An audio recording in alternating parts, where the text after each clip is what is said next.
Zero. Through history, it's been unimaginable, unthinkable, ungodly, even illegal.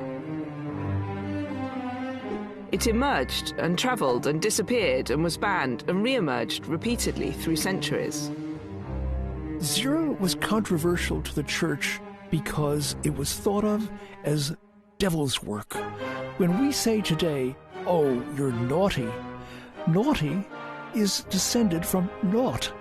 It's bad to be nothing. It's the antithesis of God and creation. Before the zero we know, it was just a placeholder, showing us how 701 is different from 71. But it was from this small dot that zero eventually took on life as a number in its own right, a something that signifies nothing. This is Brahmagupta, and this is where we see zero change from placeholder to number. For the first time, someone set out the role of zero as a number and the rules of how to use it.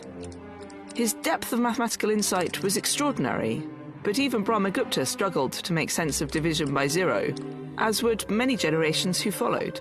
This concept of zero travelled from India through what is now Iraq. From Iraq, it slowly made its way across Asia and spread towards Europe and the Far East. One of the European pioneers of zero was Fibonacci. He promoted the use of zero, and the Indo-Arabic numerals we still use today, to merchants and mathematicians who were more accustomed to the abacus and the Roman numeral system. Zero becomes spread by merchants, and if the women in markets and the merchants there were using zero in this way, over the course of several hundred years, zero becomes a naturalized citizen, and the role of zero in the West then changes radically, thanks to Leibniz in Germany and Newton in England. Leibniz and Newton developed calculus, which is all about rates of change. To understand behaviour over shorter and shorter time intervals, we want to divide by smaller and smaller numbers, but we mustn't divide by zero. Calculus allows us to make sense of this, and is fundamental to understanding the world around us. Without it, we wouldn't have made breakthroughs in physics, biology and economics, let alone in mathematics itself.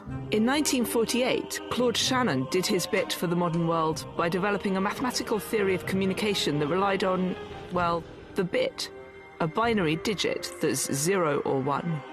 My voice, and these images, are being sent as a string of zeros and ones that your device is decoding. Without that binary code, and zero, this video you're watching wouldn't exist, and nor would the world as we know it today.